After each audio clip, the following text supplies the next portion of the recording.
Hello, hello, hello, hello, friends, neighbors, Romans, countrymen, all of that fun stuff. And country women and country everybody, I guess. Um, Global population, greetings. How is everybody? Hope everybody's doing all right. It is time for another adventure in history. And yeah, kind of excited about tonight's topic. Not that I'm not excited about most topics because I like history. Um, but tonight's is going to be fun in particular because it's something that I'm really super interested in. And based on the number of viewer requests that we've had about Japanese history, I feel like this is going to be something that a lot of people have a lot of interest in as well. I should change the title. Did I not change the title? I thought I had changed the title. Is it not changed in the Twitch? Hey, Martest. How's it going, by the way?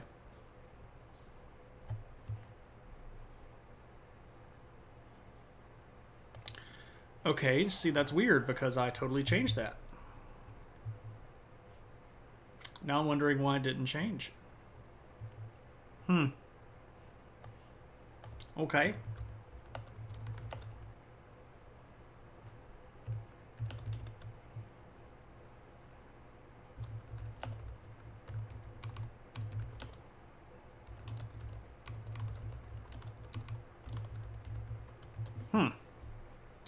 Well, that is very odd. Okay, it should be changed now. Let us see. Where does my fascination of Japan come from? That's a fair question. I think that part of it has come from my childhood. Yeah, okay, so that's changed. When I was a kid, I got really interested into. Even younger than that. Hey, Angel, welcome, and hey, Big Crowd, it's good to see you. When I was a real little kid, I, of course, watched all of the TV shows, and one of my favorite GI Joes. You watch GI Joe. One of my favorite GI Joes was Snake Eyes. And of course you have the bad guy, GI Joe Storm Shadow, or not the bad guy, the guy from Cobra. That's Storm Shadow, and so I sort of like those guys, and their ninja-ness. And then, of course, you actually have Teenage Mutant Ninja Turtles, which was a huge portion of my young life. Hey, Foggage, good to see you. So I read a lot about, clans and ninjas and Japanese martial arts and weapons and stuff. And hey, Arcadian, good to see you too. So even from something like 9 or 10, I always really liked Japanese stuff. Now, I didn't really know anything about it at 9 or 10. I wasn't like a Japanese scholar or anything at 9 or 10 years old. And then there was Voltron, which I just completely loved. And of course, then Power Rangers took that over, and Macross when I was able to catch that. And that carried me through my tweens, so 10, 11, 12, somewhere in there. Then by the time I got to being old enough to check out books that I wanted from the public library, I was reading stories from Japan, Japanese folklore. I was reading kids' books on history of Japan, the big things with lots of pictures and stuff like that. And then, you get to the late part of junior high and the early part of high school, and people start talking about this thing called anime, which of course I got just absolutely enthralled by.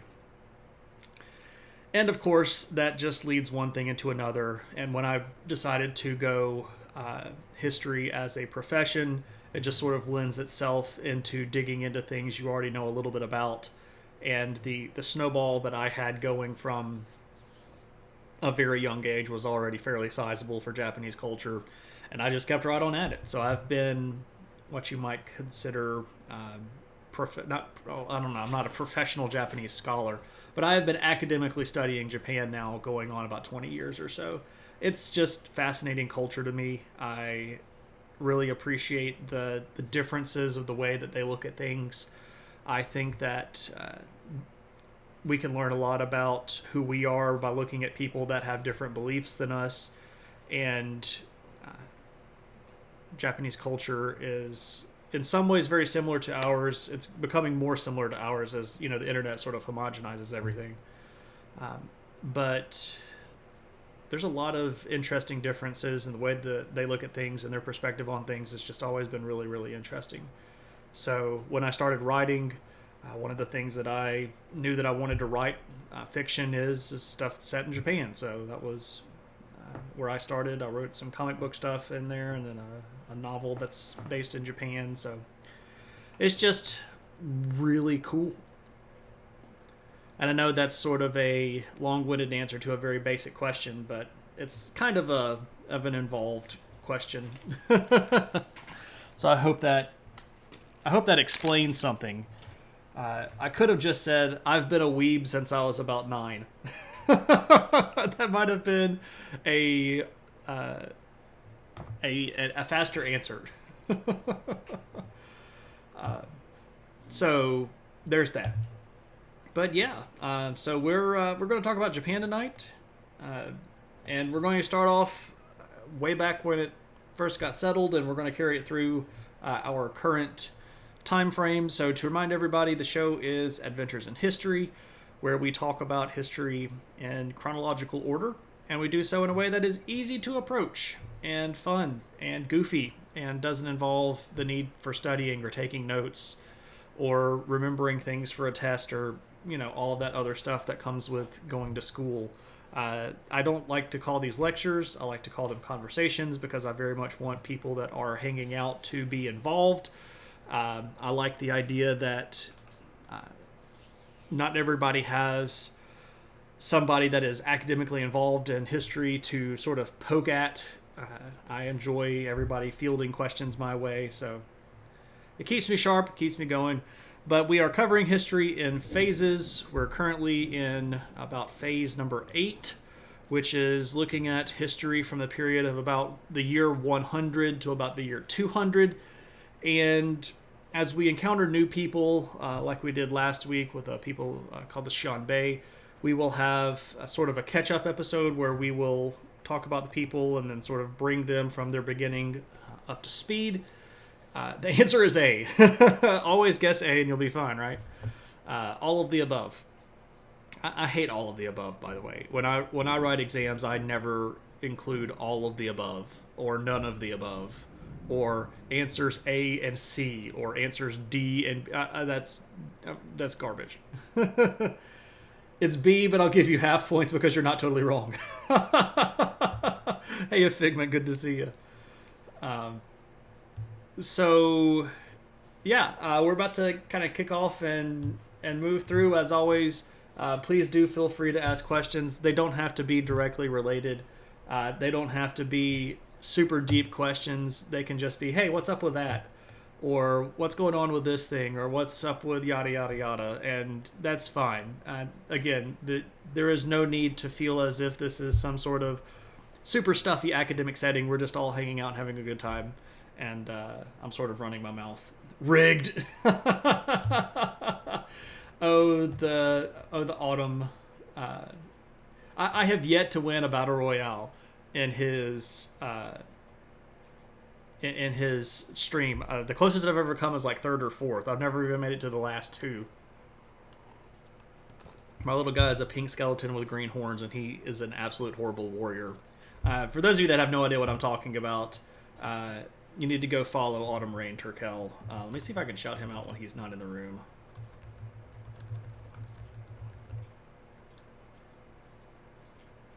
I can't remember. Is it just Autumn Rain Turkel, or is it?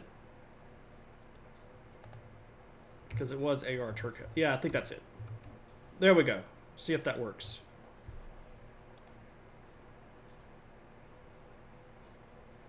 Nope.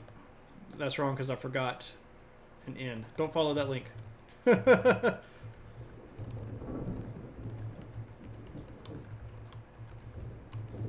about that? There we go. Yeah, there we go. Go follow the arts department. It's a cool stream. You'll have a good time. You've only been there from the start and won only once or twice. So, you know, we can't all be winners all the time. Hey. Hey. Hey. How about you stop licking your leg because you're licking a hole in your leg. You gotta stop. The puppy is, again, hanging out here beside me and is once again being what we call a lickopotamus. She just licks and licks and licks and licks and licks and ends up licking herself raw. She's got allergies, the poor thing, and we have to give her allergy pills. Anyway, let's talk Japan. All right, so to begin with, Japan was not always an island chain. If we go way, way, way back in time, it was actually connected to the mainland of Asia. And you can sort of see this when we're looking at the satellite view here, because where we're seeing shallow water, like in these places, this is area that was most likely once exposed land. So you had something that was sort of like a big lake, effectively, that was right here, or an inland sea, and you could walk all the way out to Japan from Korea and the mainland over here, which is China. So the country of Japan today is an archipelago that includes all of these islands, stretches all the way up to here and then all the way down to about here, and then claims several of these that it has disputes with Russia over who actually controls these islands. But they're really small and they're mostly just rocky. They don't have a lot of people or any people living on some of them. But Japan itself is broken into 4 big islands. This island here is Hokkaido. This big island, or the main island, what you want to call, is the island of Honshu. And then you have Shikoku, which is this little guy right here. And then here's Kyushu, which is the sort of the third larger island down here. And it's right here by the Korean Peninsula, and of course just adjacent to China. And it's going to make no surprise to anybody that China and Korea are both going to have a substantial impact on ancient Japan. So when do people first show up there? That's a question. I'll have to teach our own classes. We'll drop back a letter. Okay, cool. Good to see you, Figment. It's a question that a lot of people want to argue about. The theoretical date for people moving out to Japan is somewhere around 40,000. This would be, of course, 40,000 in the BC or BCE, whichever one you want to use. About 42,000 years ago. And that is based on some of the earliest findings that we have in Japan coming from around 35,000. But a lot of that stuff has been kind of hard to accurately date. And of course, during this period of time, everybody that would be moving out there is in what we would call a Paleolithic culture. So old Stone Age, these are people that would not have any sort of agriculture. They don't really even have domestication, most likely. They are purely just people in small groups, hunter-gathering, migrating out this way.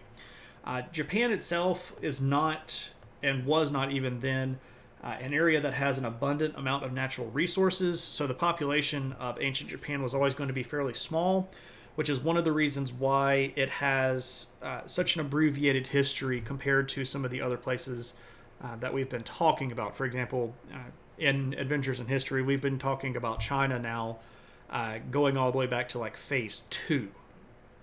But China is a place with a lot of really big open fields, really good fertile soil, lots of natural resources.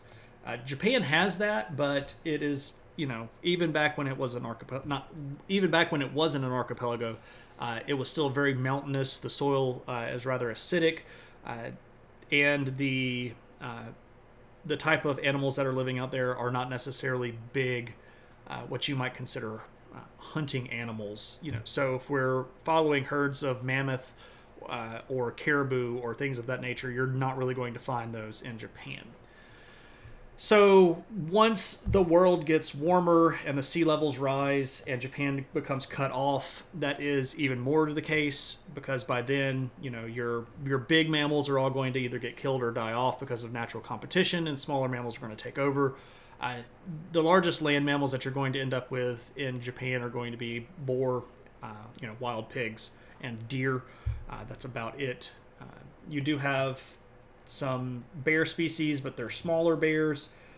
You also have various things that you might know if you know anything about Japan, things like squirrels and such. But anyway, when it comes to human remains, we're going to be looking at people that were very much in the Stone Age, that were pretty far back in the basic periods of time. But one thing neat about the Stone Age tools that are in Japan is that they are chronologically odd. So if you look at the way that some of the people in the lithic periods of Japan were making tools, they seem to have either figured stuff out that nobody else knew about or figured out a way to contact people that they should have no contact with.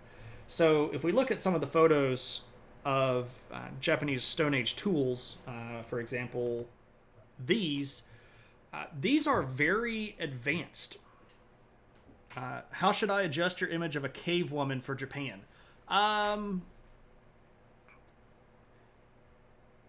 In physical tools, actually more advanced than people 20,000 years later, which is sort of odd. So some of the tools that we're looking at here are tools that you might see in cultures that are somewhere between 10 and 20,000 years younger. So the type of tools that people in Japan were making all the way back in the Paleolithic and Mesolithic periods of Japan were really far advanced, which is something that a lot of people are wrestling with. And one of the problems that has happened, and this is a very unfortunate scenario, but it's what happened. One of the things that has been done that has significantly muddied the waters in dating a lot of these ancient sites in Japan is that there were some archaeologists in Japan that were planting fake artifacts. And this was something that broke about 20 years ago, that for quite some time, these couple of Japanese archaeologists were basically going out to a dig site at night and planting artifacts that they would then discover the next day. And this has really thrown off a lot of comparative dating models because they fessed up to some of it, but they only fessed up to what they got caught with red-handed. So how much of the stuff that they did that other people have done based off of their work is now completely suspect because they didn't fake all of it, but they clearly faked some of it. And this has thrown a lot of the dating of Stone Age period Japan into a bit of disarray. So there's a range that stretches from like 32,000 years. Maybe we have our first example of human habitation, but it could go all the way back to 38,000 years. Or it could be even younger than that if we exclude basically everything that these people ever had to deal with. So we don't conclusively know exactly when humans were first out in Japan and making tools. But we do know, based on stuff that they had nothing to do with, that a lot of the stuff that they were making is really weird and advanced for their time. And again, another problem that we have digging up stuff in Japan is that a lot of the soil is once again acidic. So this is going to very rapidly push decay. It's also not really good for fossilization. The rain in Japan is also another issue. Wet soil tends to break stuff down faster than dry soil, and I think we all know this. If you go to something that's swampy, it's going to stink because everything is decaying really fast. But if somebody dies in a desert, it's a lot more likely to be preserved by nature. So our lithic period is a bit of a fuzzy sort of thing, but it's there, it's pretty neat, and there has been a lot of work since these two guys got exposed to sort of readjust and reassess a lot of the tools and things that they found. But for sake of expediency and sake of not digging into all of the turmoil, let us go to our next actual phase or period of history, which is the Jomon period. Also, the title of our stream tonight, Jomon, Eileen, oh, I swear, at this moment, you mean everything. I hope you all now have that song stuck in your head. It has been stuck in my head since I came up with that title. Alas, right? It's what you get if you're going to make a pun. It gets stuck in your head. All right, so the Jomon period lasts in Japan from about 12,000 to about 300. And this, of course, is BC or BCE, whatever you want. And the name Jomon is Japanese for cord marked. And what exactly does that mean? Well, if we look at their pottery, for example, this piece here, you see that we have these neat little designs that were made by cords. So you literally would just push cords down into the clay while it was wet as a design factor. So this is a term that was given to this particular type of pottery by a United States archaeologist back in 1877, a guy named Edward Morse, who is not Morse code Morse.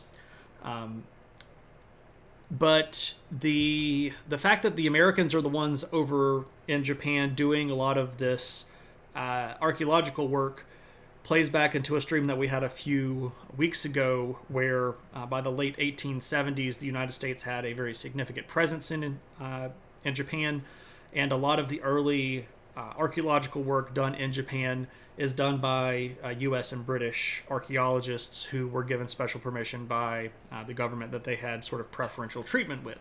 So a whole bunch of U.S. people go over there. They discover this particular type of pottery. They go, hey, this was made with cords. We should call it cord-marked pottery. Japanese for cord-marked is Jomon. There we go. So Jomon period. And the period itself is going to be very long. You know, we can see here that it's 900 years long. I'm sorry, about 11,900 years long.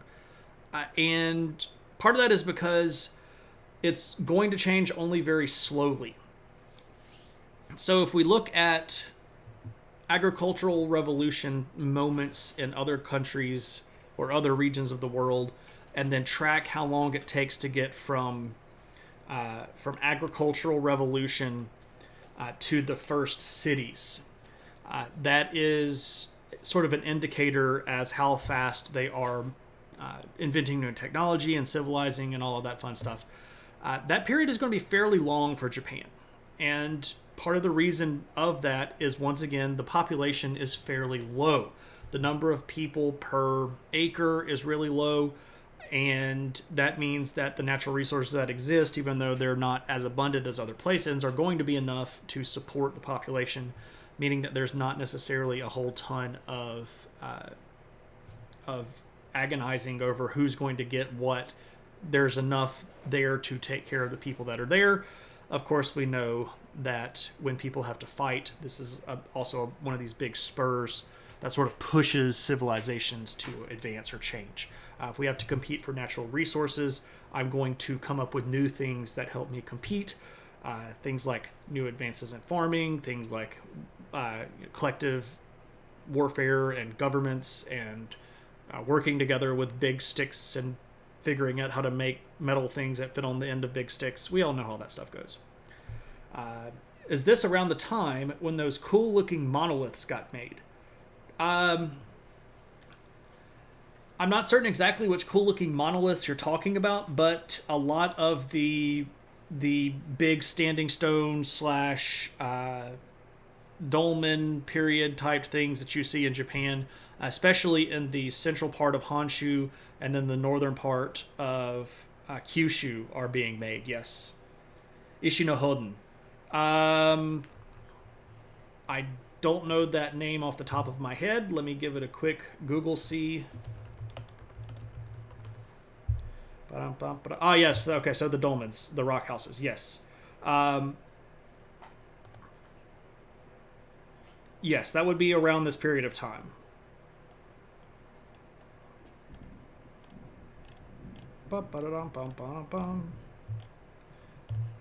Cool. Yes, megaliths. Big old rocks is what megalith means. So when we get into the beginning of the Jomon period, our people are still nomadic. They are still living in small family groups. They're moving around. And one of the things about their population that we've been able to determine, thanks to DNA science, big cool rock. One of the things that we've been able to tell about their culture by finding their remains and their burials is that they were actually fairly diverse, ethnically speaking. The people that were living in Japan had backgrounds from a lot of different places in Europe. I'm sorry, not Europe. A lot of the different places in Asia. I don't know why I said Europe there. Some of them are going to have a lot more kinship with people that are in what we would call Northern Asia.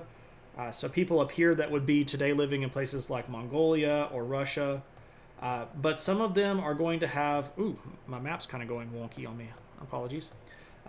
Some of them are going to have a lot of kinship with over here in China and Southeast Asia. So they have genetic markers from all over the place, which is sort of interesting and not what a lot of people would expect.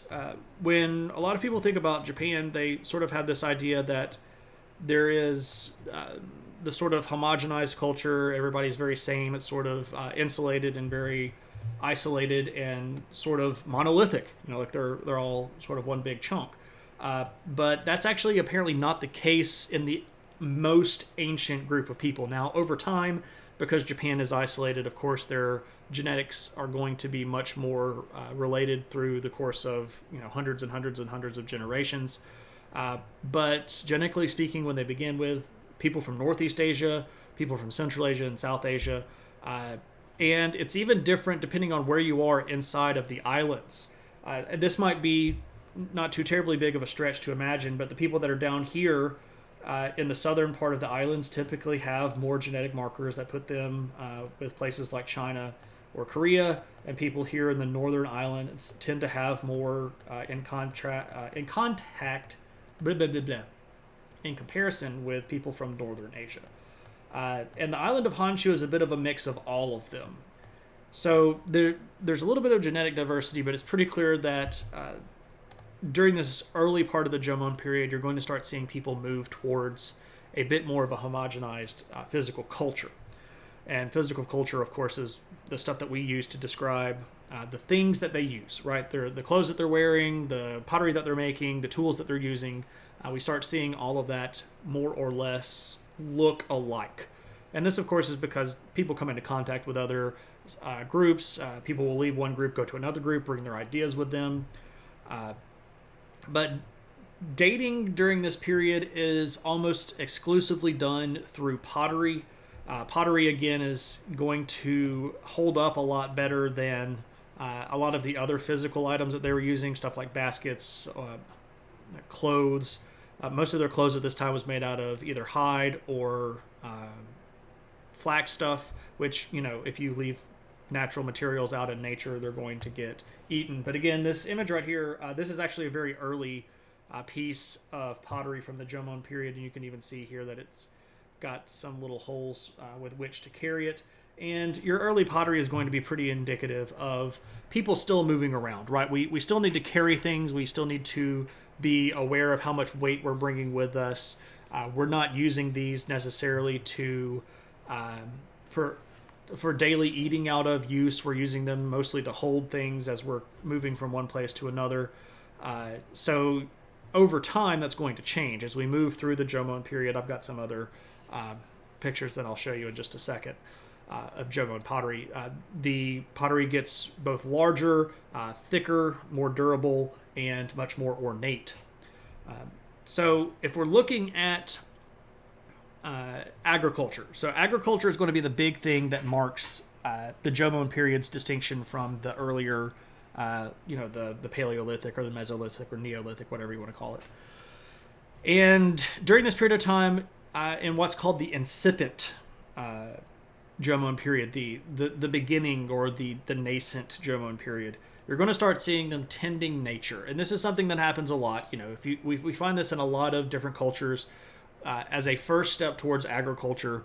Instead of planting stuff, you sort of find things in nature and then you tend them, right? So you find a grove where you might have some native tubers. They have yams, the purple yams that you see in a lot of places in Asia are fairly common in Japan. So you find this big crop of these living in the middle of the woods or in a clearing in the woods. And as you're moving through, you go to this place and you come back the next year to this place and you go, hey, look, they're still here. And then you go, what if we clear out some of this land and we pull up some of the plants that aren't these things? And then the next year you come back and look, there are more of those things. So this is not really what we would consider domestication. It's sort of the first step towards domestication. We see this also happening with different types of beans and different types of trees. Three particular types of trees are going to be pretty big deals. Trees that make nuts are going to be a big part of their diet. Fruiting trees, especially peach trees, are going to be a big deal. And the tree that they use to get lacquer from, the particular type of tree that they use to melt down or render down the bark and sap and make lacquer. That's going to be sort of the first three things that they really start kind of focusing on arboreally, to use a big fancy word. There are some people that posit that during this early period or the incipient period where there's evidence of them tending herds of pigs. And this would not necessarily be like domesticating pigs. This would be more like we have found this big herd of pigs and we're going to try to do what we can to keep them in this area and eliminate their competition so that they thrive more, and then we can go eat pig more frequently because we are literally increasing the pig population through basically helping them outcompete other things. I don't know if this is necessarily something that we can prove for certain. The evidence from some of this stuff is based on the average size of a pig shrinking a little bit. You find bones, and over time it looks like the bones have shrunk, and that is one thing that's very, very common when you see animals first become domesticated. For example, you go find a tundra wolf or a timber wolf, right? That's going to be a really big honking dog. These big honking wolves, because they have to be out in the middle of the woods. They have to take care of themselves. And then, if you keep looking at wolves and you keep digging with wolves, eventually you end up with something that looks like that, right? This big pile of floof on the ground, which doesn't look anything like like a wolf at all, right? Because you don't have to be big anymore if you have humans getting rid of all of your enemies, right? If you have enemies, you have to go fight them, or these new big-brained humans with pointy sticks come in and kill everything that you're competing against. You don't have to be as big anymore. The same thing is true for cows. The original version of the animal that was the domestic cow was humongous, and when cows became domesticated, they shrank. It's just what happens. So I'm not completely sold on the wild pig herding theory, but I did want to mention it because it is interesting and there is some circumstantial evidence there. By the time we get to about 5,000, we're going to enter what is referred to as the early Jomon period. Now you go, well, why shouldn't that be the first one? I know I didn't name these things. I just have to report to you all what they are. So the early Jomon period is from about 5,000 to about 2,500. And this is when you're going to see actual evidence of domestication. You're going to start seeing people planting stuff. You're going to see them clearing land. Again, we're going to be looking at our beans. We're going to see them planting groves of nut trees and peach trees. You're also going to start see them growing fields of hemp. Hemp is going to be one of the big fabrics that they use for clothing and rope. Their diet, though, is still going to be fairly dependent on additional types of materials, and especially living close to the sea. The sea or rivers are going to be pretty big for this whole period of time. You love learning about the Jomon and the Ainu. So, first, welcome. Good to see you. And if you're really interested, we have previously done a stream on early Japanese mythology, where we covered some of the earliest Japanese mythology, and we spent about half the time talking about Ainu mythology, which is a little bit later than the period that we're talking about. They had not really distinguished themselves as an independent people group at this period of time, but that's definitely somewhere that they are. We're moving towards them being as a group, but you can go check that out in the VODs if you want to watch that. It's a viewer request episode, so if you sort those by collections, you can go to viewer request. So one of the reasons we know that this group was particularly big on doing stuff by rivers and seabeds is because, yeah, I did go with a different title. I thought this one was better. So the original title for tonight was, You Know I'm Bad, Jomon. But I didn't know if people would really adopt that one very much. I thought it was an okay title, but I like Jomon and Eileen better because it's just catchier and it's shorter. It's easier to get stuck in your head. It still worked. Yeah, I mean, it was a good title. It wasn't a bad title. It's just I decided not to go with it. So we know that. Also, hey KP, good to see you. We know that there were a lot of people that were really big and very interested in using the sea as a source of food because we have big archaeological sites like this one. This is a site that is up on the northern island of Hokkaido, and it's not too far from the shoreline, but in excavating this particular location, they dug into this big thing right here, which is called a midden, M-I-D-D-E-N, but this is full of discarded shells. So oyster shells, fish bones, cockle shells, various sea-based food stuffs. And this had been piled up over years and years and years and years and years of habitation at this particular location. Hey, you Blue, good to see you. So you can see here that they've even excavated some of this stuff out, but this particular site was really, really big. That is a big pit, and it's full of seashells. And this is not something that was unique. They have located these big shell middens at various sites all across Japan, not just up in the north. Again, this is the island of Hokkaido up here, and this particular site is right around here. So it's not just in Hokkaido that you find these big shell middens. You find these all over the place along the coastline, the villages where the Jomon people would have moved through. And they were still doing this because it's pretty clear that even though they were trying agriculture and they were trying to be at least semi-stationary and sedentary, that they were not able to produce enough agricultural goods to support themselves without augmenting that from nature. And those shell middens are actually going to be pretty important. We'll come back to that stuff in just a little bit. Well, you guess we know where Shelley store her seashells by the seashore. Yes, we do. There. And by the way, you can go see some of these. I should note that Japan, in recent years, has done an incredible amount of really good work at making a lot more of their ancient history sites more accessible to tourists. And there are several different Jomon period sites that you can go see now that are fully excavated, protected from the elements, that have walkways that you can stand on and have the big plaques that explain to you what they were.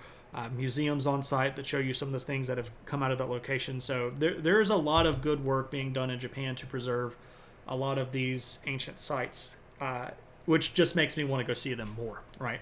I've never been to Japan, but I definitely want to go. So we're still dependent on the sea in the early Jomon period, but we do start seeing the evidence of our first attempts at houses. And the houses that we're talking about are what we call pit houses. And let me show you what I mean by pit house. So, this, by the way, this is an exceptionally large pit house. You should not take this one as indicative of all other pit houses. This one over here and this one right here are much more common as what you might consider a normal-sized pit house. This thing would have been some sort of big communal gathering place or some big ritual center. I don't want to say that everything was religiously related, but this would have been a much bigger deal building because it's about 3 times bigger than an average pit house would have been. I also included this guy here, or this picture in particular, because it has this guy here for scale. So what you end up with in these pit houses are people that you cut down some trees and you dig these post holes and you put the trees in, and because you have your walls here that are already dug out, this is going to act as insulating. Japan does have quite a bit of variance in temperature depending on the time of the year. It can either be incredibly sweltering hot or, especially along the coastline that faces Asia, which would be the western coast, lots and lots of snow. So natural insulation from the ground would have helped you regulate your temperature. And if we go to our next photo, here's what one of them would have actually looked like. This, of course, is a recreation, by the way, but it is one that is based on remains that have been found in various pit houses from Japan. So even though this is a recreation, it is based on archaeological findings. And you can sort of see one here in the foreground that is a little bit still in progress. So this would be before you put all of the thatching on. You could have seen here that they used different types of wood lattice here as a basis for all of this additional straw thatching. And of course, again, you would enter here and then step down into the home, which would be mostly, if we were looking at it in a dugout area, sort of down here under the ground. And this is stuff that's happening during, again, this early Jomon period. You're starting to see people try to live in one place. It's pretty clear, though, that these pit houses were not, during this period of time, consistently lived in. It's likely that they had several different places that they would move back and forth to, and you might abandon one of these pit houses for several months out of the year, go live in another place, and then when you come back, you have to spend a couple of weeks fixing everything back up for the next several months. So we're still in a semi-nomadic lifestyle. Again, the agricultural products that we're making during this early period are not going to be sufficient enough to completely get you going. But it's pretty cool stuff. You're also going to see during this period, and then especially the later stuff when we get to the middle Jomon period, you're going to start seeing a lot of diversity in the types of pottery. And this because, when you're living in one spot, some people, so pit houses were ancient bunkers. Kind of, sort of, yeah. They weren't preparing for the end of time. They were just trying to stay out of the elements. But yeah, they are going to be kind of bunker homes. So when we get to the end of the late period or the beginning of the middle Jomon period, you're going to start seeing a lot with the diversity and shape and size and type of pottery. So let me show you some here. So these are a bit of a mix of middle Jomon period and some stuff from the early part of the late. And one of the things that's kind of unique to these particular vessels is you see these pointy parts. And if you want to look at this, there are tons and tons of different photos of Jomon pottery online. The Metropolitan Museum of Art has a large collection and has photographed just about their entire collection and put it up on their website. The particular photo that I have here is actually from a Japanese archaeological website that I found the people that had dug up this particular site posted a lot of the photos with excavation photos as well. So pretty neat stuff. But you can see here that we have various sizes of jug. We've got smaller things here. We've got big, larger things here. Some of these would have pretty clearly been used for cooking. You can see here that you've got a lot of charring along the bottom of this big pot, which is likely from being used as a cook pot. But you still see the same sort of cord-based design. Some of this stuff gets fairly intricate, and by the time you get to the late Jomon period, I've got some additional stuff that I'll show you in a bit. It gets really, really, really ornate, and it's really neat looking, and I'm very excited about this stuff. So the middle Jomon is going to be from about 2500 to about 1500. And during this period of time, you're going to see a fairly big change in especially the climate. During this period of time, Earth was just warmer. So you're going to start seeing Jomon people move not just along the coastline to places that are further north, but you're also going to see people move up into higher elevations. And this is going to further populate the area, but again, we're not talking about some sort of gigantic population explosion, but the fact that they had added agriculture was likely going to be something that allowed some people to live in places that were further away from the coastline. And you're going to start seeing what we would consider the earliest examples of some sort of organized symbology or ritual stuff during this period. The burials during this period are going to begin to become fairly standardized. When you see a Jomon person getting buried, you're going to see them with the same sort of grave goods. You're going to see people being buried in those big shell middens, surrounded by bones of other animals, especially things like deer. Some people think that the earliest gods in this period of the Jomon Japanese world would have been deer gods. I think that's fairly speculative. I think it might have just been that deer was a pretty important part of their world, and being buried with the skull of a deer that you killed is sort of like today when you go to people's houses that are hunters and you see, mounted animals. I don't know if being buried with a deer skull definitely makes your god a deer god. I think that might also just be a trophy, perhaps. But we do see the beginning of some organized, at least ritualistic beliefs during this period of time, because, again, when you bury people with stuff, this is a preconception that there is something on the other side of death, right? And we've talked about this various times. If Jimmy dies and we don't believe in anything after death, we just leave Jimmy where he is and keep on moving, right? If we do believe that there's something on the other side, we take the time to dig a big hole, we put Jimmy in the hole, and we sacrifice things that are vital to our own existence to give to Jimmy so that Jimmy can have a good afterlife. If you get buried with your Gundams, does that mean that Strike Freedom is your personal deity? I guess technically that would mean Kira is my deity, right? Because he is the pilot of Strike Freedom, Kira Yamato.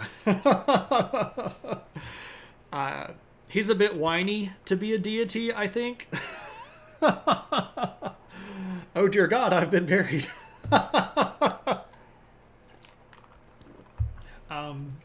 Kara Jesus Yamato, indeed. For those of you that are not familiar with the Gundam series, one of the biggest criticisms of this particular character is that he's basically unkillable, and he has what we like to call plot armor, where he can't die because the show just won't let him die, and a lot of people refer to him as Jesus Yamato.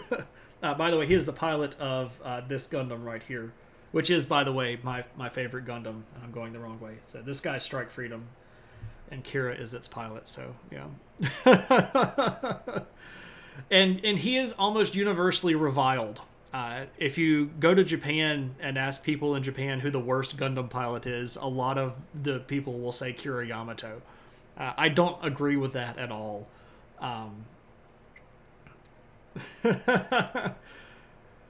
Okay, seriously, the Freedom's nuclear reactor got destroyed 5 feet under his butt and he survived. Maybe he ejected in time. That boy needs to get a slap from Bright.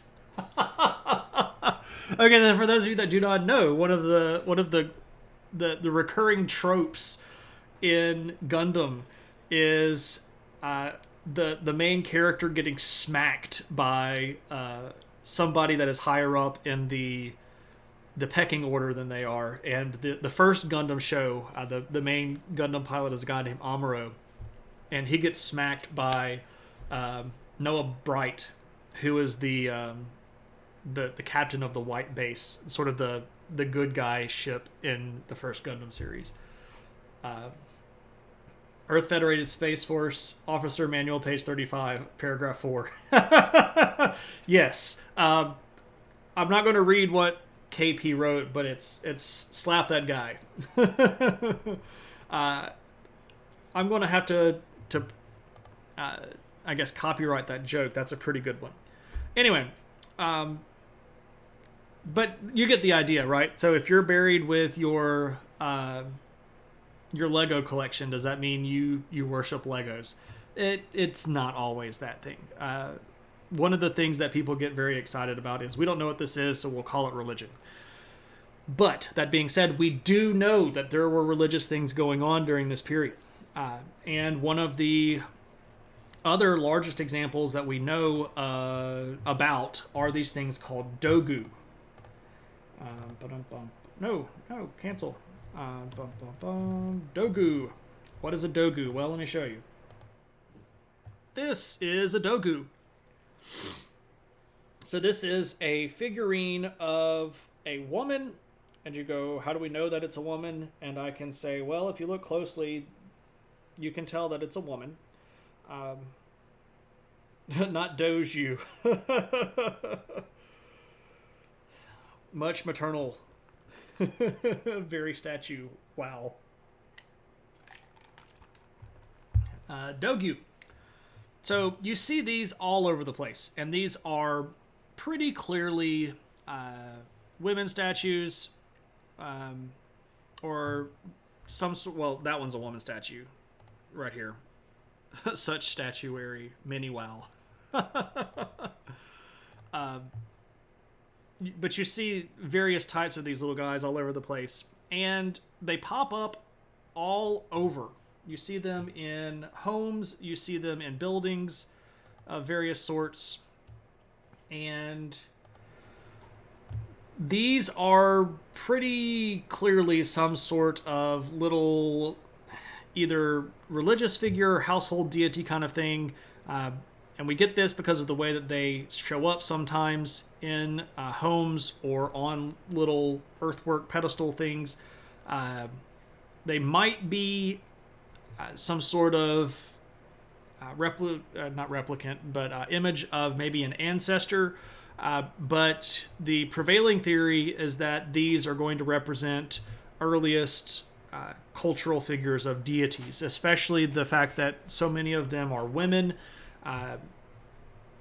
We're going to posit that some of the earliest mother cults are being born in Japan during this period of time, which makes sense. A lot of places that we see developing religious concepts are going to start by worshiping women because women are magical. Not only are women different than guys, but they're different than guys in the most important way, and that is that they can make new humans. Of course, during this period of time, we don't understand biology very much. We don't understand genetical replication or anything like that. We just know that it takes a woman to make new humans. Therefore, women have special powers, and women are closer to the divine because they can create things. Did they just call them magical so that they could date them? Well, Moose, that's a fair question. You know, it's it's not uncommon to flatter someone that you're trying to get to go on a date with you. But there is a fair amount of circumstantial evidence to point at Japan at this time being a matrilineal society. Not matrilineal, matriarchal society, sorry. Where it looks from our best guesses that women might, especially older ladies in the family, might have been the leaders of the groups. This is based on some, and I don't want to bash archaeology work that's been done, but I do want to be clear that some of this stuff is hard to tell. I never want to give the false idea that we know everything, because we don't. And it's okay to say that we don't know everything. But if you look at some of the skeletal remains, it seems that women may have had better nutritional access. Women might have lived longer than men. And now we know that there's a disparity already between, like, even modern day women live longer than men. But we're talking about a significant gap here that would be fairly drastic even compared to today. So women today live, 5-6 years longer than men on average. But in this time, it would have been much more pronounced, maybe, and I don't know the actual numbers, but something like 9-10 years longer than men. And this could have also been based on things like, women's roles within the group were less strenuous. They had to go out and do less of the hunting stuff, but there's a fairly compelling argument to be made that women during this period of time were the cultural heads or the symbolic leaders of these villages. It's witchcraft. Possibly like the earth spirits that the Thai build little houses for in Thailand. Yeah, that's pretty close. They're Clooney. The idea of household deities is one that is fairly common across a lot of cultures. These little spirits that are going to take care of you and your family, or maybe your family over time sort of takes over this little village, and then your family deities sort of become the deities of your village, if that makes any sense. So one person who's sort of the head clan becomes the ancestor that is the father of the whole village, kind of thing, and everybody just sort of pitches in with that. There's a lot of speculation that we could say about what a dogu is and what exactly they are going to represent. It is fair to say that this is the beginning of identifiable religious belief in Japan, and this is something that is important to mark. And I do want to take a little bit of a detour / tangent that I'm going to introduce myself. Usually I let you all come up with the tangents, but I'm going to throw one out myself here. I have, in the last couple of months, started running, well, I guess it's been closer to about 6 months now. I have started running across this theme in some scholarship. So there's published papers about Japan, where a lot of people, especially European scholars, are trying to effectively say that there was no organized religious ideology inside of Japan prior to Buddhism showing up.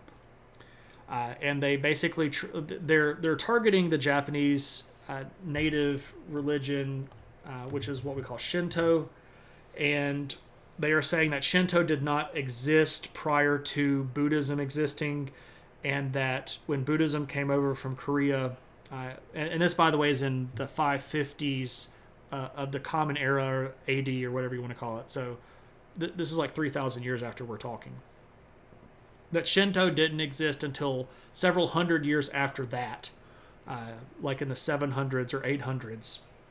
When people decided, we need a national, or we need a local religion for Japan.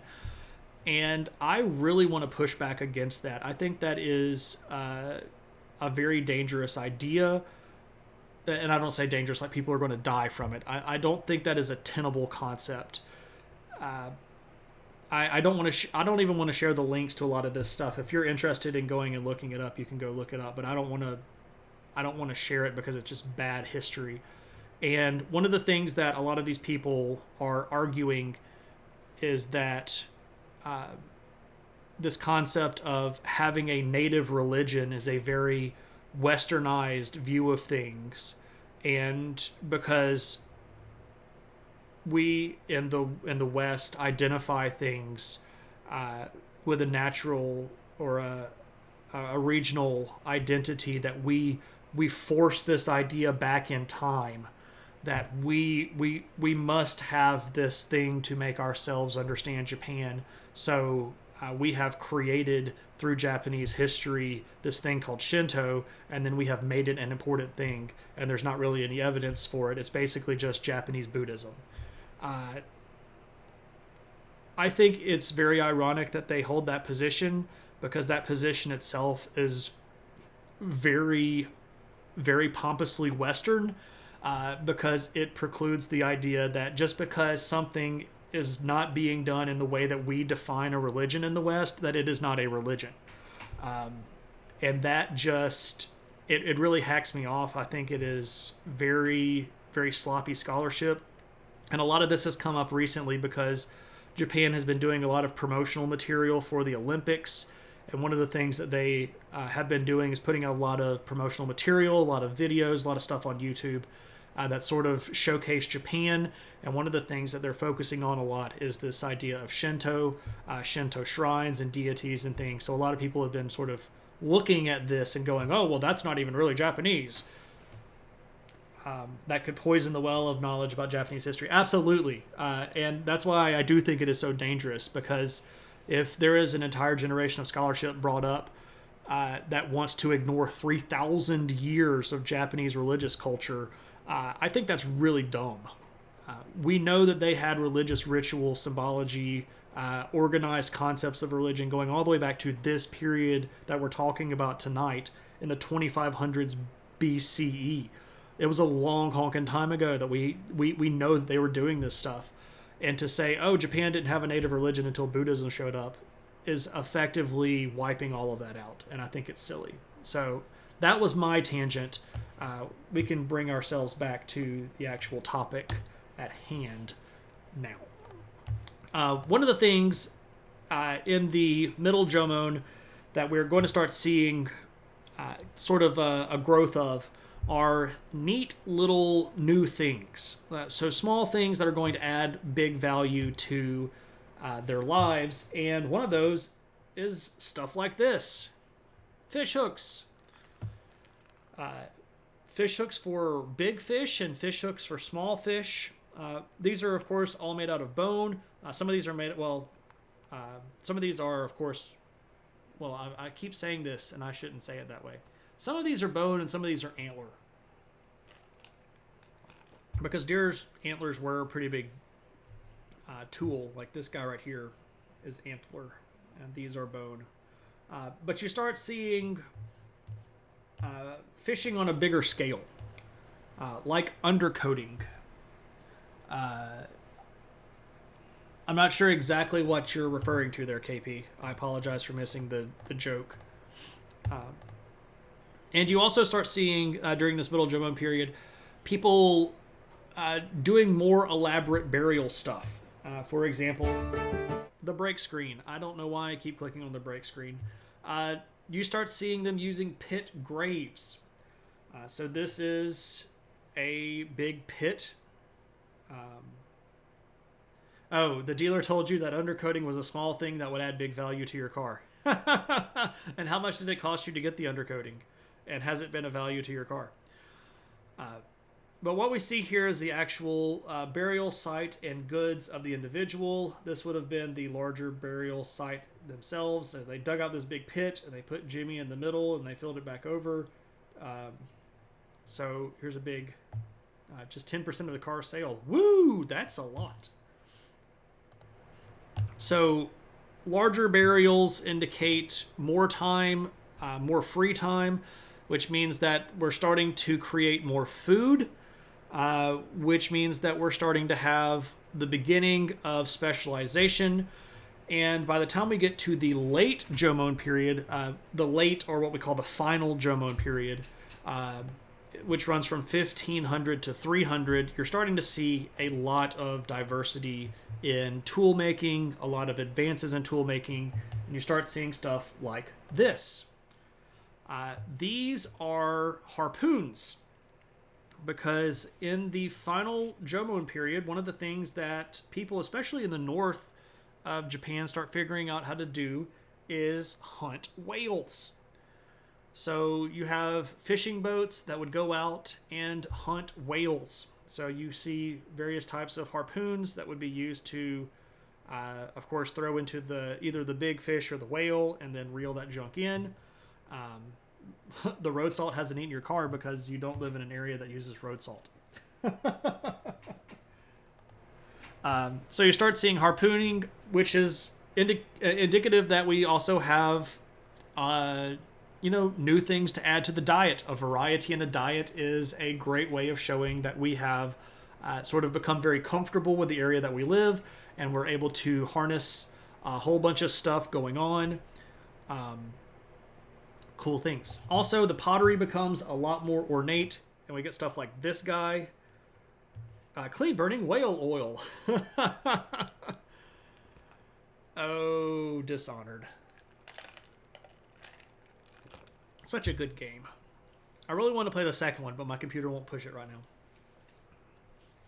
Anyway, so this is actually a censer. Speaking of burning things, this would have held some form of incense or some sort of really nice, sweet-smelling smoke, and you would hang it here, and it would swing around and, make everything smell nice.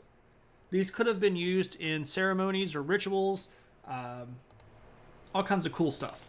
But again, you can see let me go back to this image. The amount of craftsmanship that we have here to make something like this, that's hollow on the inside, that has cut out portions.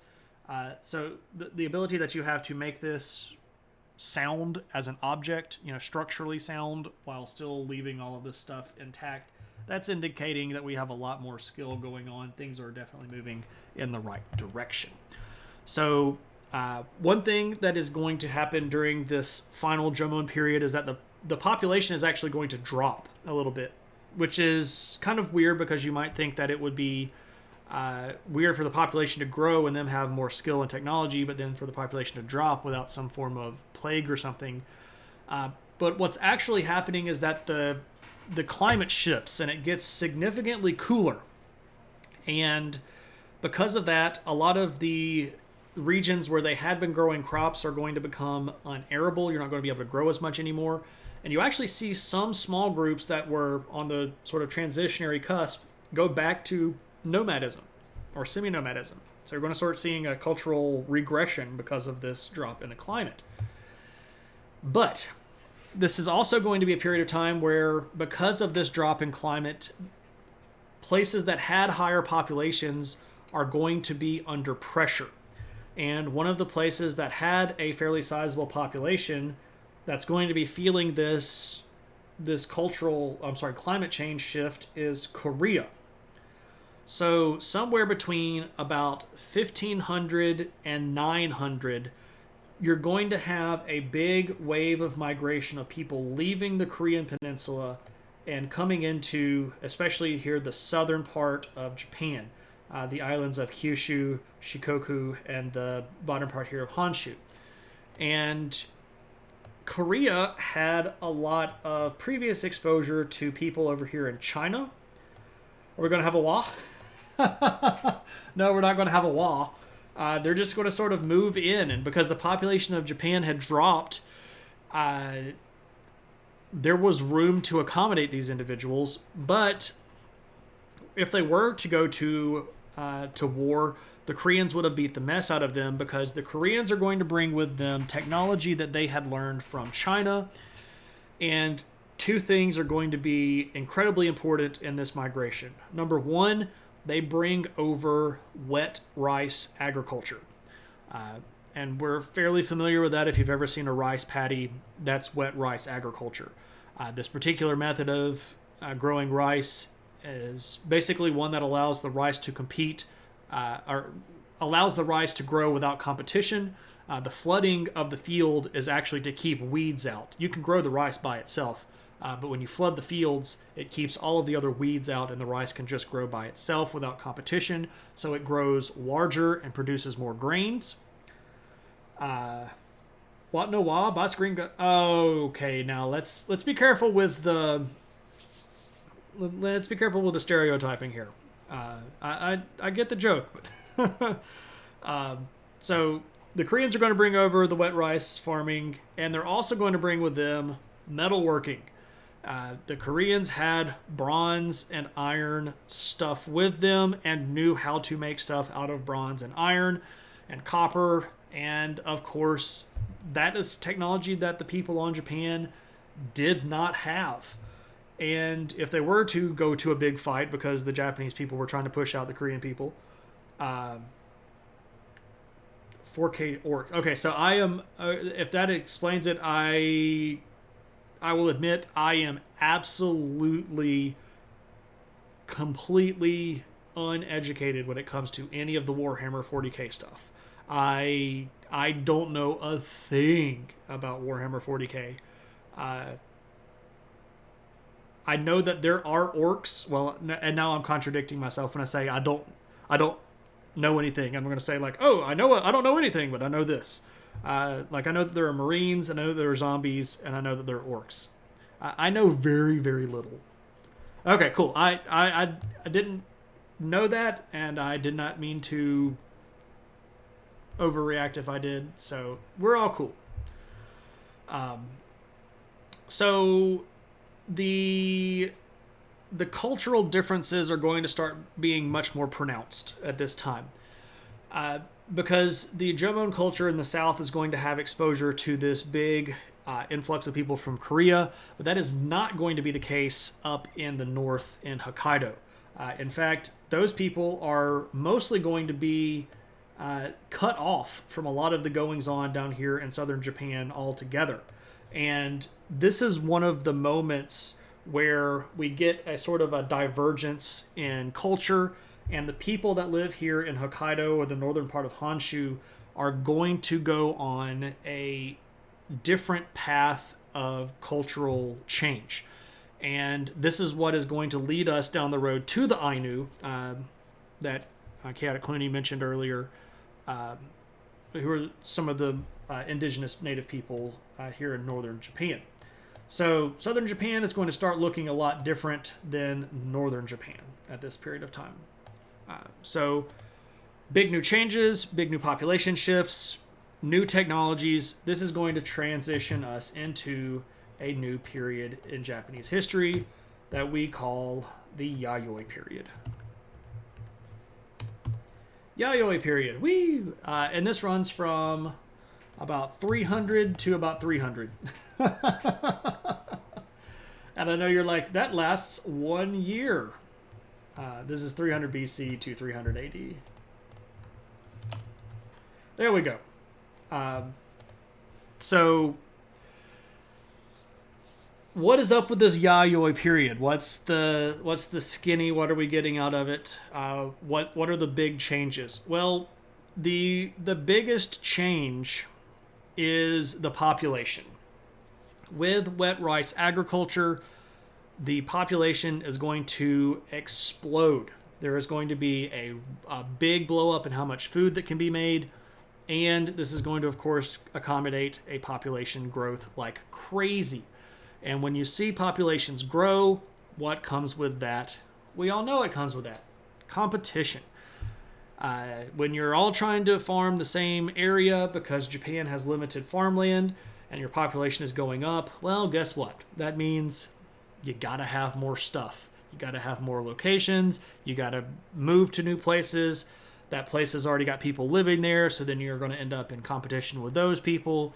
You're going to have to band together, and so you're going to start seeing your first towns.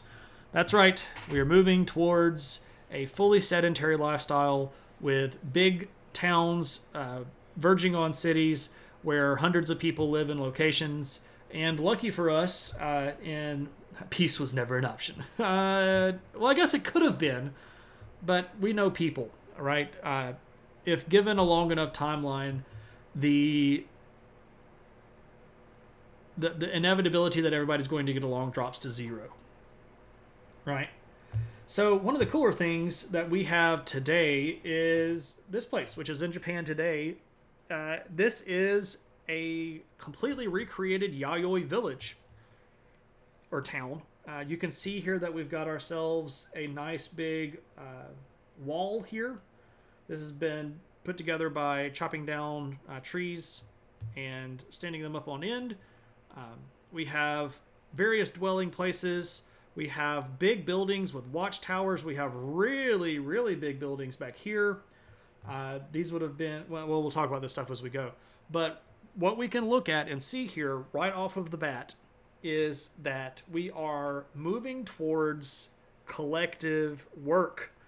And when we have collective work, we have, everybody knows, somebody in charge. That's right. With specialization comes class structure. There you go, bringing class into it again.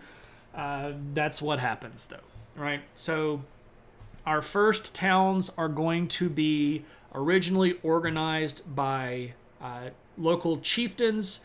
These are going to be chieftains who frequently go to war with each other. This is what is going to eventually lead to the precursor of the clan structure that is going to be so important in Japan as we go through the rest of the Yayoi period. And by the end of the Yayoi period, these particular towns and villages are going to give rise to the first very small kingdoms inside of Japan. So all of mankind is a struggle in Clint's class. Thanks, Carl. Hope you're having a good one there, bud.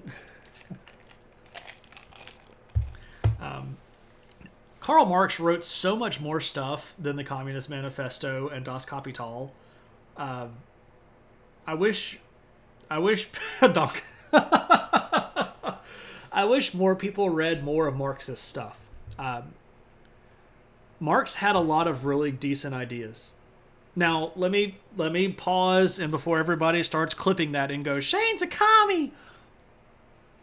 Marx was also a naive person that believed inherently in the goodness of man. I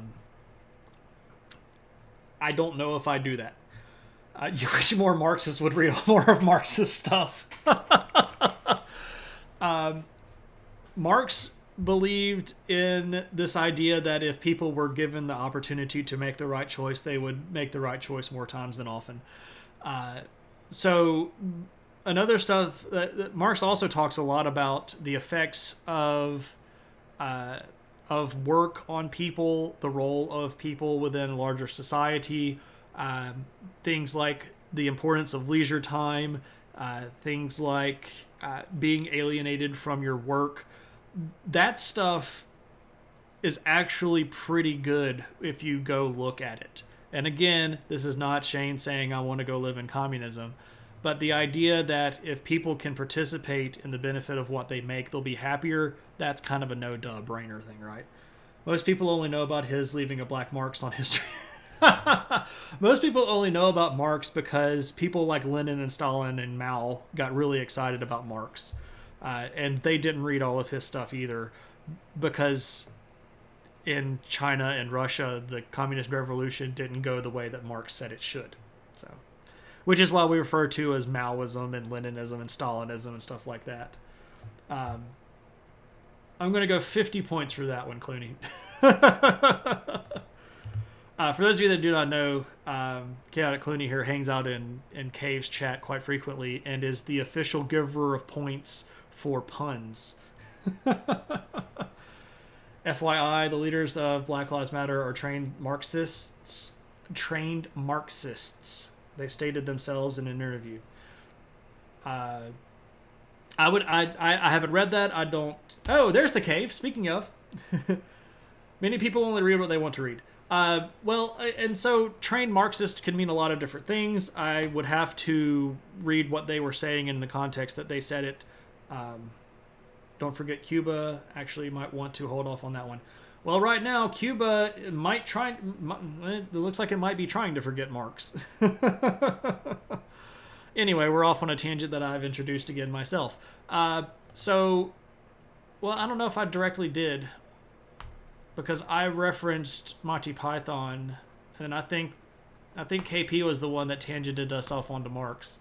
But that's okay. Tangents are fine. I actually enjoy tangents. Anyway, so during the Yayoi period, we're starting to live in larger groups. This is going to give rise to class structures. And in the Yayoi period, your class location is going to be based on your job.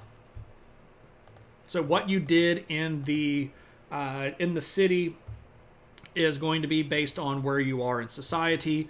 And as you might expect, the people at the very top are the religious leaders and the political leaders.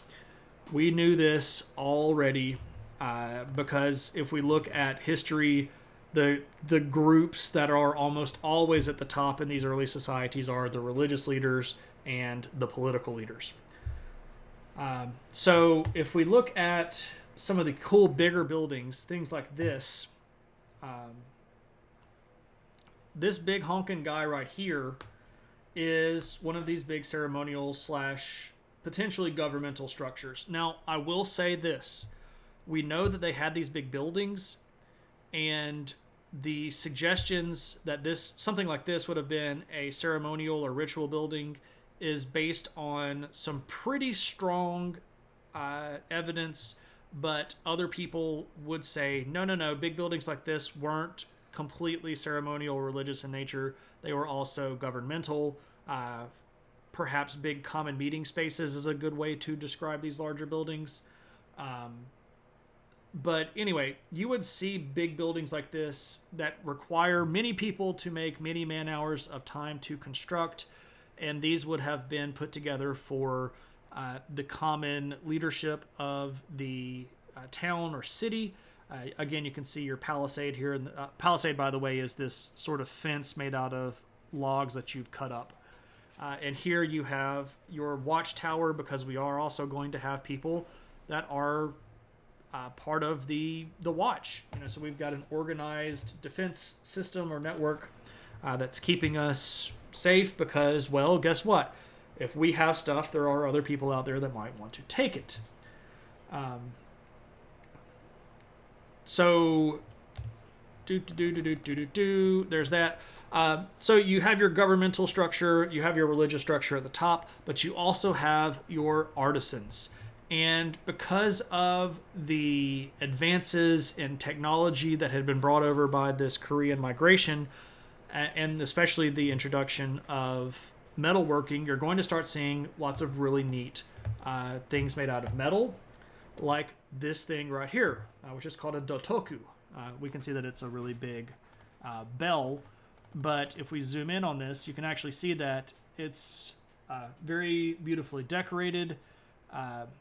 Lots of individually tiny little marks here that would have probably been cast in and then put together at a later paint. So you start seeing these big bells show up. These typically do show up in the larger buildings. A lot of people say that these are religiously linked. That is a fairly good suggestion, because when we see lots of shrines that are starting to pop up in the coming periods of Japanese history, these big bells are very frequently seen outside of shrines.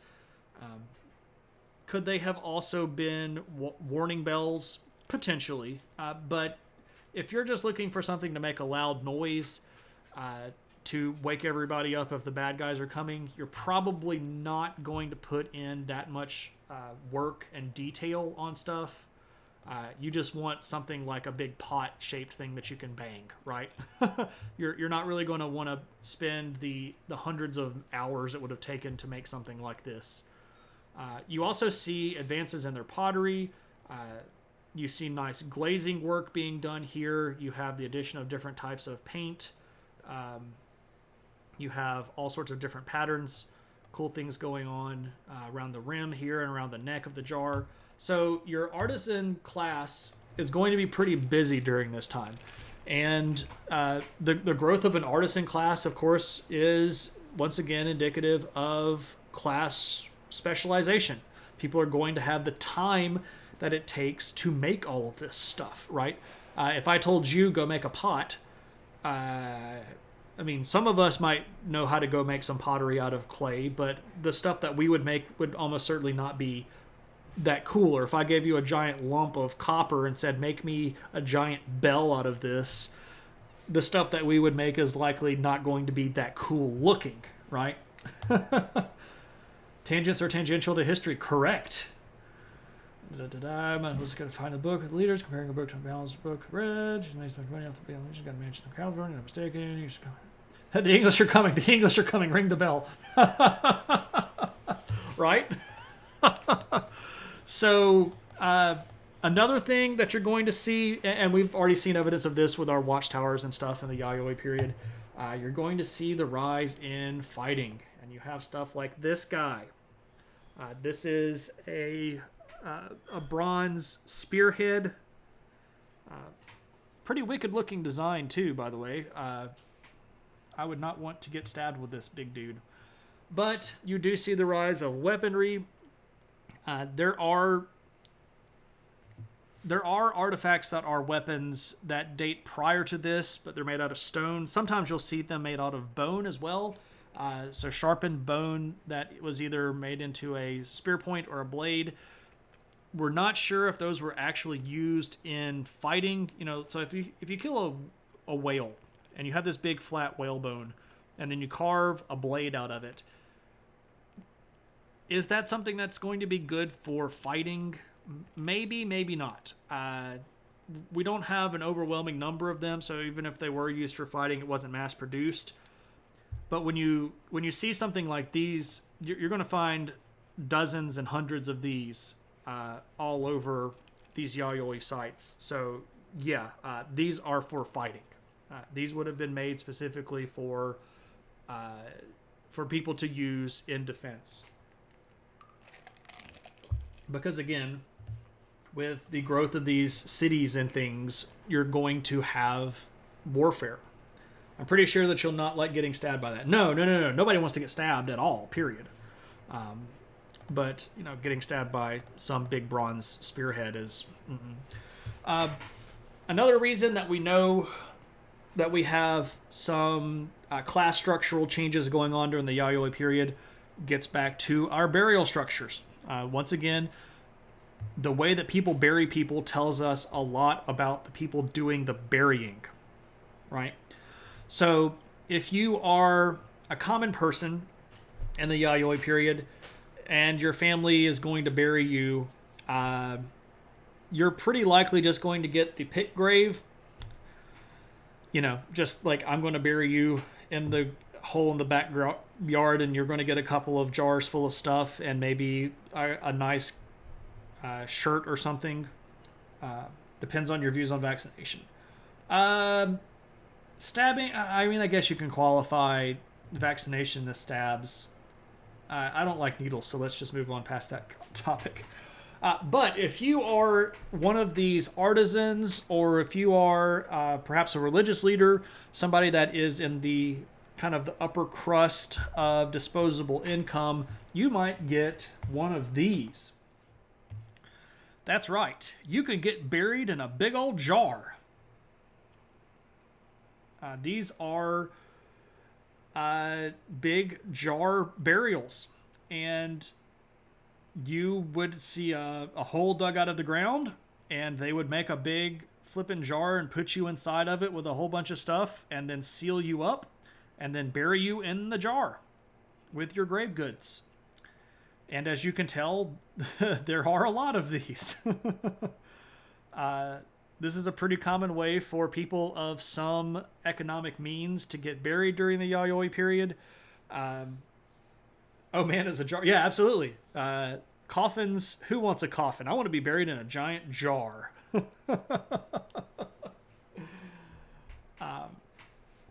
So pretty neat stuff there with your jars. Now, that's again for the people that have disposable income and the people that are going to have stuff. But because of the fact that they're being buried in these big jars, we actually know quite a bit more about the type of grave goods that are going to go into these. They had jars. Yeah, jaries. I'm man, I am missing the joke, and it's probably bad that I'm missing it. I apologize. I don't get it. Shane's dream is to build a life-size Gundam model, and the cockpit will act as his casket. Is that similar to that burning scene in Silence? Yeah, actually, the jar burial thing doesn't completely go away. And by the way, if you haven't seen Silence, Silence is a powerful movie. Powerful movie. I don't know why it is not more popular. Pronounced as Jarls.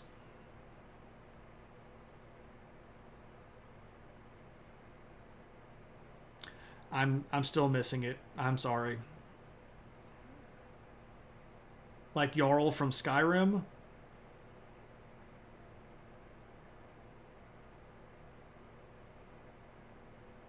It's very silent. It's full of the feels.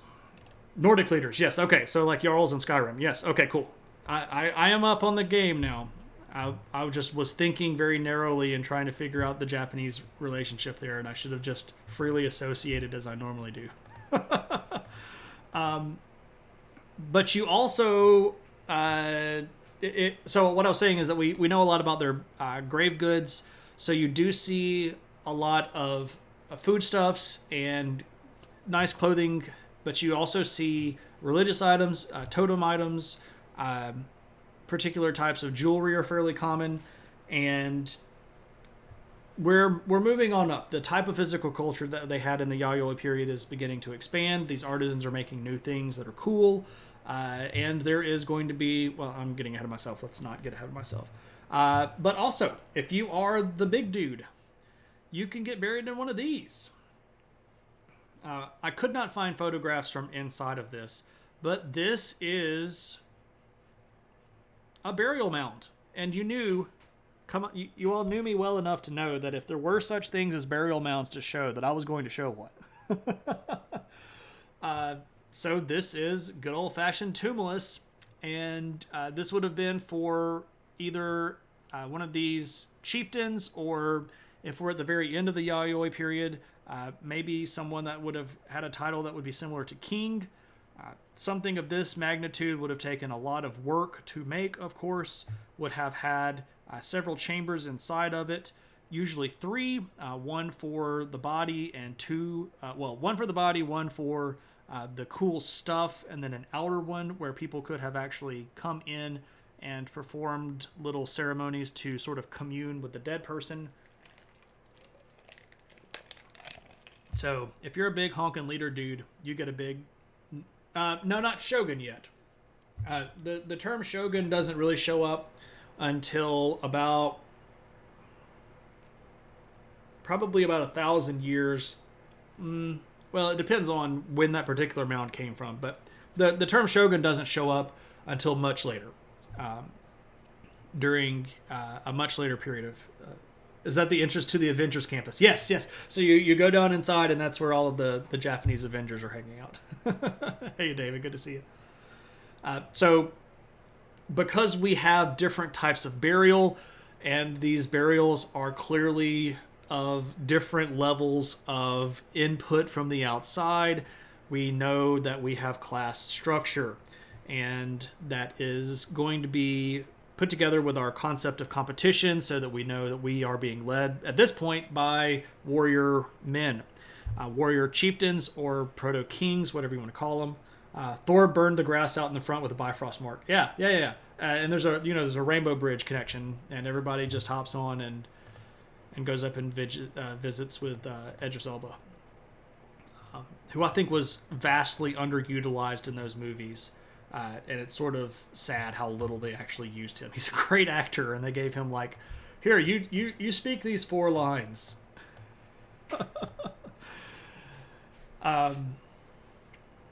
Justice for Heimdall. Anyway, so You see these big organized labor. You forgot that all of our dead pets are across the Rainbow Bridge. Oh man, you tried to use them as. I know, and that would have been awesome too. Except this Disney statement. I'll just put the phrase accepted Disney statement there. Anyway, but the reason that we are including Japan in our discussion at this period of time, because technically this phase, again, is supposed to be focusing between about 100 and 200 AD. And the reason we're including Japan at this time is because during this period of time, the cultures in Japan become organized enough that they make contact with people in the outside world. And in those two areas, we are talking about Korea and China. So during this period of time, if we look at Han Dynasty texts, we see the Chinese people referring to the kingdoms over in this region called Wa. And they just call it Wa, like Wa. Instead of a key sword, you're like, how about a black axe? Indeed. Does that mean all of our pets go to Valhalla? If it's a dog, they go to Valhalla. I think it means Ansgard is anthropomorphic. Yeah, so the Kingdom of Wa. And we see this showing up in Chinese texts because they are trading with these people. So Chinese ships have made it over to the Japanese archipelago. They have made contact with some of these kings of the Yayoi period, and they are going to be exchanging goods. 70 points for the... Oh, yeah! Moving on up. We also see them opening contact with one of our kingdoms here in Korea. So during this period of time in Korea, there's a kingdom right here called Shilla. And in 123... so this is 123 AD. They're going to send messengers over here to begin basically conducting ambassadorial contact with the Kingdom of Wa. And Japan is going to sort of make it onto the larger regional radar. And when that happens, things in Japan are going to change.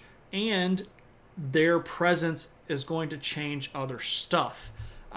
There is some evidence that during this period of time, the Xianbei group of people that we talked about last week, who are situated roughly in this northern area right up here, there is some evidence that suggests the Xianbei actually tried to launch some sort of an invasion of Japan during this period.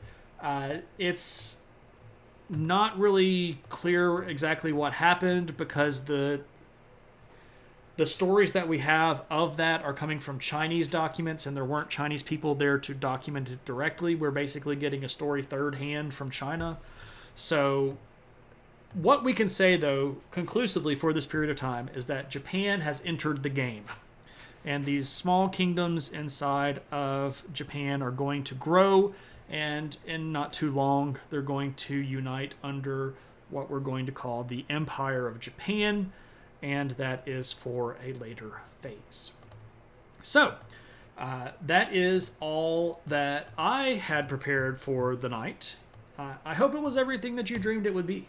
I really like this period of Japan, this period of time where they're sort of getting their feet together, or getting their feet under them, getting their stuff together. Also doesn't help the Cultural Revolution and all that. Probably not. Probably not. But, you know, stuff happens. Meow holla. I missed that one. Okie dokie. So that is all for me tonight. However, as always, this does not mean that we have to just run away. If there are any questions about this period of time or material, or if there were tangents that you were holding on to in hopes that you not derail the conversation that you want to bring up now, please do so. If you want to look below you in the chat, you can see the little adventure hat icon, and if you so desire, you can do some redeeming point stuff if you would like. Batbird says that Batbird has 10K. Does that mean that you want to do a request? Is that what you're aiming at? Japan, Iceland, and Sri Lanka are three of the most fascinating places to me. I would love to go to all of those places. And in fact, one of my friends / colleagues, a guy that I've traveled with several times in the past, actually just spent 2 weeks in Iceland, and I am super jealous of him. So that, yeah. At the moment, Batbird, we are full up on the Name Your Own Adventure. So we had one named last week, which means that the next one that we do will be that one. However, at the end of the next viewer request episode, I will open that back up, and you can cash them in at that point. What I don't like doing is, and this is not a slight against you, I just don't like people having to wait a really, really long time between when they redeem their points and then when they get the episode that they asked for.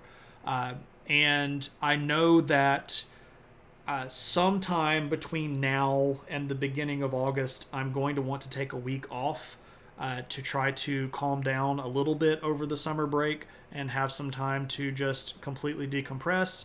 Maybe go sit in a cabin by a lake for a while. So I would hate for you to redeem something tonight and then it'd be over a month before we actually get to your episode. So next time that we do a viewer request, I will ask, and you can be first in line. You want to tip your hand and tell me what it is, or you just want to keep it in the hush hush until it happens? Either way is fine. And I hope that you understand that. I hope that you understand that I'm not trying to say, like, no, you can't do that. It's totally there, and it will totally be there, and you are next in line to do so. And I'll remember to ask for you if you are around at that point. You're literally about to go do the same thing in a few hours? Yeah. Well, I hope that you have a good time, and you have a very restful and peaceful time. All right, so anybody want to redeem any other type of points? There's a lot of stuff down there in the old adventure hat kind of stuff. If you want to look around and find some things, you are welcome to redeem some points. You'll keep it hush until you drop it. Okay, cool. That's cool. No worries. Absolutely. I think we're going to go raid Jay Axer. Now, I know that we've raided Jay Axer fairly recently. We raided him back at the beginning of June. And I do try to spread things around. But the reason I want to raid Jay Axer specifically tonight is that he actually has a special guest on his channel tonight. He has our very own Paradox Moose, who is on his channel. So if you don't know who Jay Axer is, he is an artist. Is currently the lead 2D artist at Blizzard, working on the Hearthstone project. So if you know what Hearthstone is, this guy is the lead 2D artist for Hearthstone. But he frequently has guests on to talk about art and things and stuff. And Moose is on his show tonight. So I want to both support Moose, who is a great dude and has done a lot to help this community. But also, Jay's a really cool guy and has done a lot to help build the community. So you'll put a video in the Discord about orcs because they're actually really funny. Cool. Thank you. Educate me. And I, again, if I misconstrued any of that stuff, that's on me. I apologize for missing the joke. I'm a little bit off of my joke game tonight. Moose is a cool dude, so we're gonna go raid Jay. Anybody want to do anything though? Anybody want to summon the hats, or see the puppy, or ranking anything, any of that stuff before I hit the magical button and zoom on out of here? I do want to say thanks for everybody to coming to hang out. I really enjoy talking about this stuff, and if you haven't figured it out, I'm a giant history nerd. I appreciate everybody spending time hanging out with a giant history nerd, right? I know this is not everybody's cup of tea, but I appreciate the fact that it is your cup of tea. And if you know somebody that's interested, send them this way. I will never pressure anybody to following I will never pressure anybody to do anything like that. But if you know somebody and you think that, do I still do the points for stream topics? I do, but we are full at the moment. We have a request already in the doc, and I want to.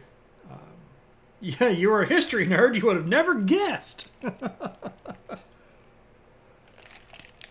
I know. We do, DJ. Still do those, but while we have one sort of on deck, I turn those off so that we don't stack up a whole bunch of them. But we'll turn that back on after the next time we do a viewer request episode. So, okie dokie. You want to see the puppy? If you want to summon the puppy, you can summon the puppy. I don't know where the puppy is. She's probably up front asleep on the couch.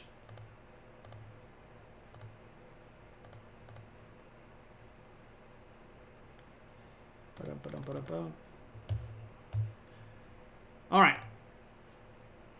If nobody wants to summon the puppy, we shall exodus. All right, so we're gonna go raid the J.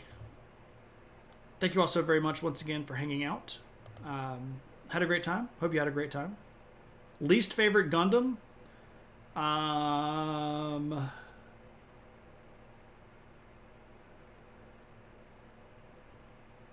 Least favorite Gundam.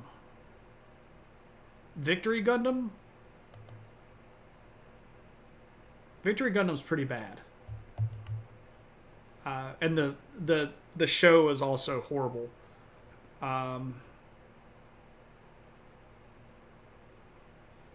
Worst Gundam might be one of the ones from G Gundam because they're all super stereotypes, like Windmill Gundam from the Netherlands or Holland, or Tequila Gundam from Mexico.